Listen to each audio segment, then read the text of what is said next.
අවාසනාවට සත්‍ය කතාවක්.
හරි අමාරුවේ මට කීයක් හරි දෙන්නේ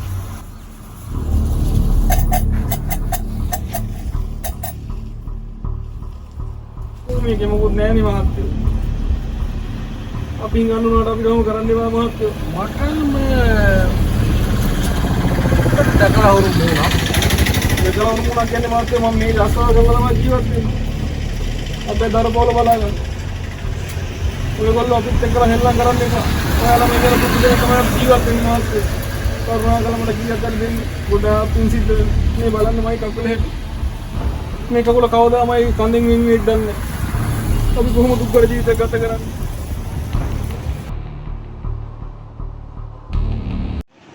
මාත් මේ රස්සාව කරන්නේ මහත්තයෝ අවුරුදු ගානක ඉඳන් මෙතන මට නම් මේ වගේ මූණත් ආඩුවක් ඇත්තට කියන්නේ දැන් මහත්තයා කිව්වා නේද මාව දැකලා හුරුයි කියලා වල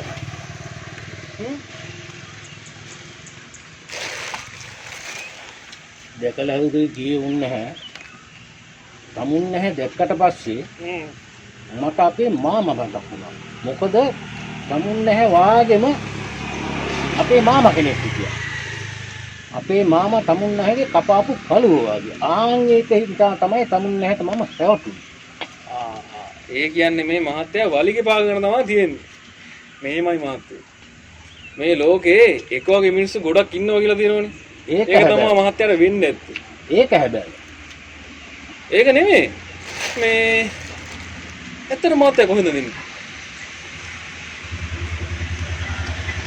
තමුන් නැහැට කියන්නේ ඒක දිග කතාවක් මම නොකරපු වරදට අවුරුදු ගානක් ඉරේගෙන අද තමයි මේ නිදහස් වෙලා ආවේ අවුරුදු ගානක් ඉරේන්න ලොකු වරදක් කරන්නද ඇත්තට මහත්තයා මොකක්ද නේ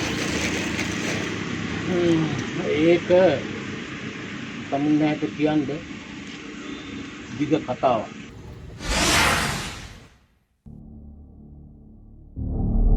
ගාමිණීගේ උපන්ගම මිනුවන්ගොඩයි එම ප්‍රදේශයෙන්ම විවාහයක් කරගත් ඔහු තම ජීවනෝපාය සඳහා නන්නාඳුනන ප්‍රදේශයකට ගියේ තම ගම් ප්‍රදේශයේ හිඳගෙන පිළිවෙලකට රැකියාවක් කරන්නට තරම් අධ්‍යාපනයක් හෝ ආර්ථික ශක්තියක් නොවූ නිසාය.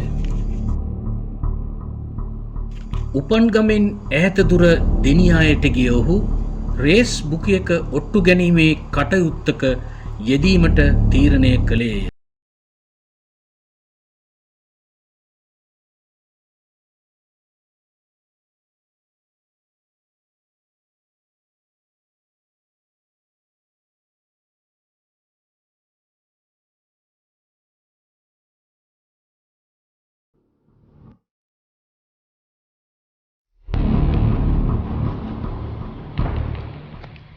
ජීවත් වීමට ප්‍රමාණවත් ආදායමක් ලැබීමට පටන්ගත් නිසා කුඩා නිවසක් කුලියටගෙන දෙනියාය ස්ථීර පදිංචිය කරගත්තේය.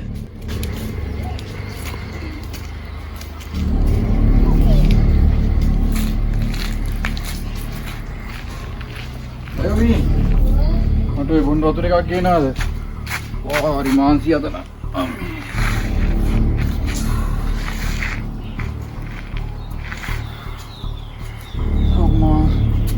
මට නම් දැන් මේ රස්සාව තිත්ත වෙලා තියෙන්නේ අප්පා. ඒ මොකද මහත්තයා? එතන වැඩ අමාරුද? නම් අමාරුවක් නෑ. මේ මිනිස්සු දෙයට දක්ටි ටිකක් කපලා අවසර දළු ටිකක් කඩලා ගෙන සල්ලි නෙවෙයි මට ගෙනල්ලා පූජා කරන්න. පව් ගෙලා තිදෙනවා මට. ඒ දෙදින් කරන්න දෙයක් නෑනේ. වතුර ටිකක් රත් කරලා ගත්තා නම්. මෙසේ කාලය ගතවන විට ගාමිණීගේ අම්මා මෙද පෙරදිග රැකියාවකට ගොස් තිබුණි.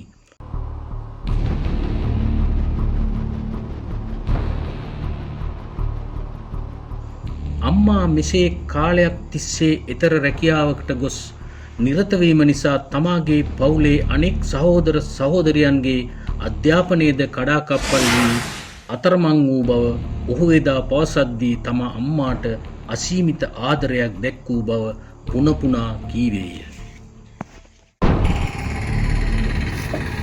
මහත්තයා පොඩ්ඩක් ඉන්න. මේ අනේ මහත්තයා මට ඉතුරු ටිකක් කියලා යන්න. මට නිකන් හිතට මොකක්ද වගේ මහත්තයා. ඔය කතාව මට කියලා යන්න ඉතුරු ටිකක් කියලා යන්න.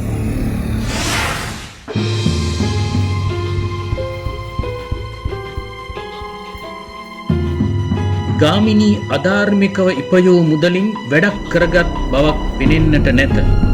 දිනපතා හවස මත්පැන් පානය කිරීම ජීවිතයේ ප්‍රධාන අංගය විය. එය තමාගේ විනාශයට හේතු වන බව වැටහෙන විට ඉතා ප්‍රමාද වී තිබුණි. කෙසේ වුවත් ගාමිණී ඉරියටත් දරුවන්ටත් අඩුපාඩුවක් නොකොට පවුල හොඳින් රැකගෙන ජීවත් වී ඇත.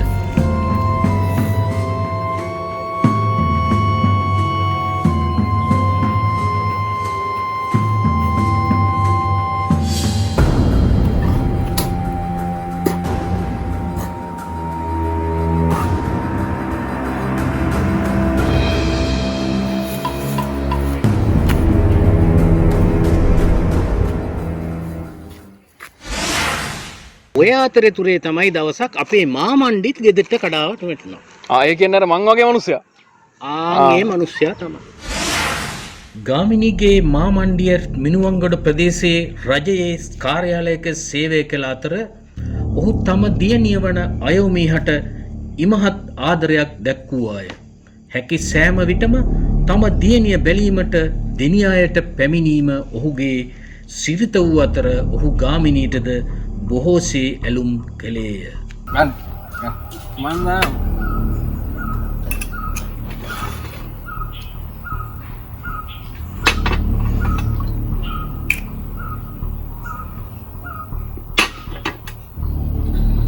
මට කවදාවත් මේ වගේ වෑනේ හම්බෙලා නැහැ.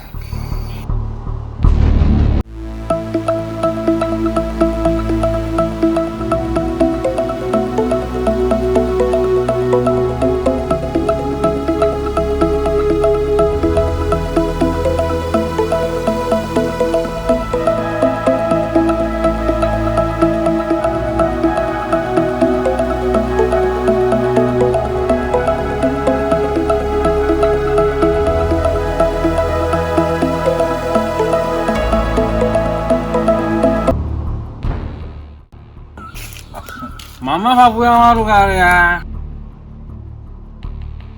දැන් දෙවා පුතා මං ඉවරයි. ඒයි ආ මම මේ ඔයාට කියන්නමයි හිටියේ. ඔව් කිය මාළිවා දෙන්නත් මෙහෙට එක්කන් එමුද? උන් දෙන්න මේ බෝකු කට වගාව රස්තේ අධියවි ඉන්න බොරුවට නිකන් නැස්ති වෙනවා.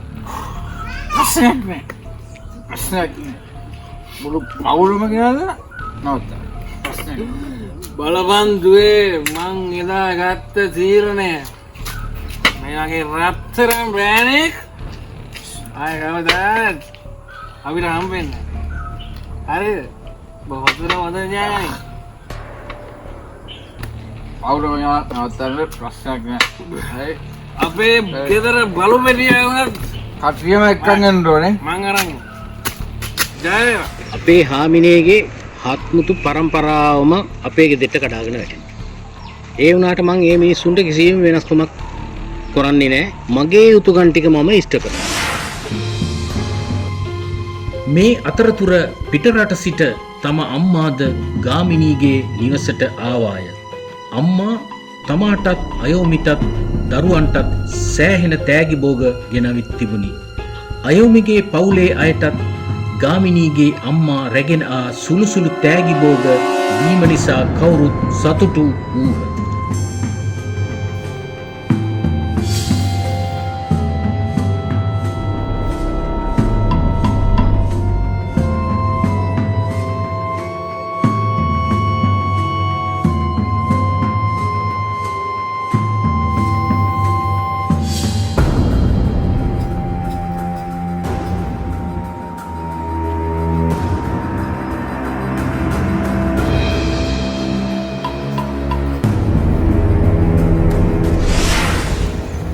මගේ හාමිනේ ඉන්නේ අයෝමිගේ තාත්තා මගේ මාමණ්ඩිගේ මාලයක් නැති වුණා කියලා ඒ දවස්වල කතාවක් ඇති.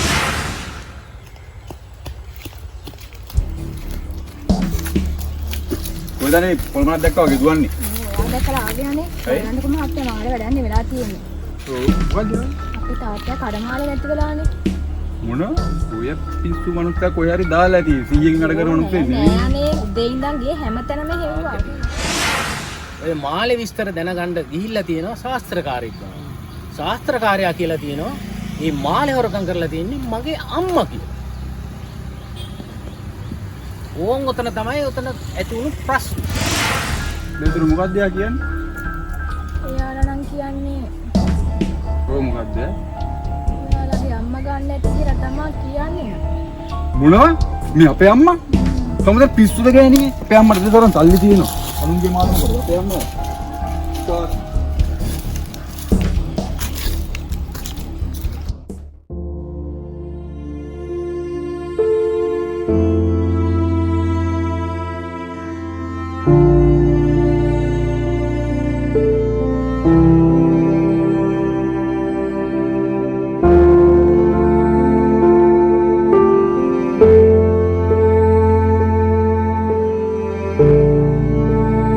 මේ අතරතුර තමාට එල්ල වූ අභූත චෝදනාව නිසා බරපතල ලෙස සිත් තැවුලට පත්වී සිටි ගාමිණීගේ අම්මා නැවත මැදපෙරදිග රැකියාවට ගිය අතර ඉඳහිට මාමණ්ඩී ගෙදර ආවත් ගාමිණී සමග නම් ලෙන්ගතු ඇසුරක් දැක් වූවේ නැත.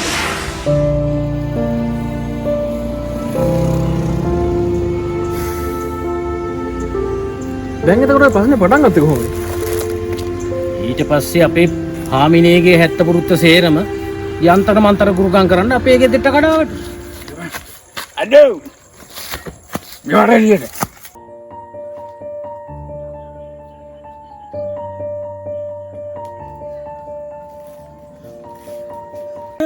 අල්ලගන්න මේක අඩෝ අඩෝ